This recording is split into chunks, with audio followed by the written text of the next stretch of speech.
Kamustahin naman natin ang lagay ng panahon mula sa Pag-asa. Sa kasalukuyan po ay patuloy pa rin ang epekto at pag-iral ng hanging amihan sa Luzon at dito naman po sa nalalabing bahagi ng ating bansa patuloy pa rin ang epekto nitong easterlies. Kung makikita po natin dito sa ating latest sa satellite animation, meron po tayong namamataan na linya ng mga kaulapan. Dito po may silangang bahagi ng Visayas at Mindanao. Yan pong linya ng mga kaulapan po na yan ay possible shear line at dahil po sa shear line may magdudulot po yan ng mga pag-ulan lalong-lalo na po dito sa may silangang bahagi ng Kabisayaan pati na rin po sa ilang bahagi ng Bicol Region area. So for today po, may mga pag-ulan pong mararanasan mostly dito po sa may eastern sections ng ating bansa. Sa eastern section po ng Luzon, magiging maulan po dahil sa epekto ng hanging amihan. Sa may eastern sections naman po ng Visayas, magiging maulan din dahil sa epekto naman ng shear line. At sa eastern sections naman po ng Mindanao ay possible din po ang maulan na panahon dahil sa epekto nitong easterlies, yung mainit na hangin na nanggagaling sa karagatang Pasipiko. Meanwhile, for Metro Manila as well as the rest of the country, magpapatuloy pa rin po yung bahagyang maulap hanggang sa maulap po na kalangitan. So partly cloudy to cloudy skies po tayo ngayong araw.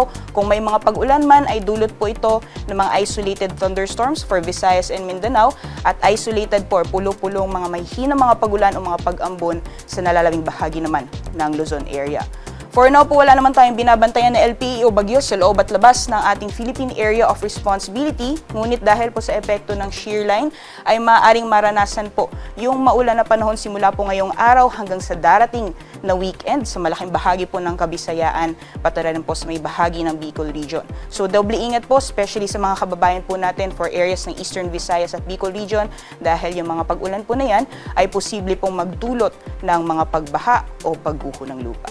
Pagdating naman po sa heat index, kahapon po ay naitala ang 36 degrees Celsius heat index po dito sa Metro Manila at yung pinakamataas naman po ay naitala sa Coron, Palawan, Puerto Princesa City, pati na rin po sa Zamboanga City na umabot po ng 42 degrees Celsius at sinusundan po yan ng Catarman Northern Samar, Davao City at Hinatuan, Surigao del Sur na umabot ng 40 degrees Celsius.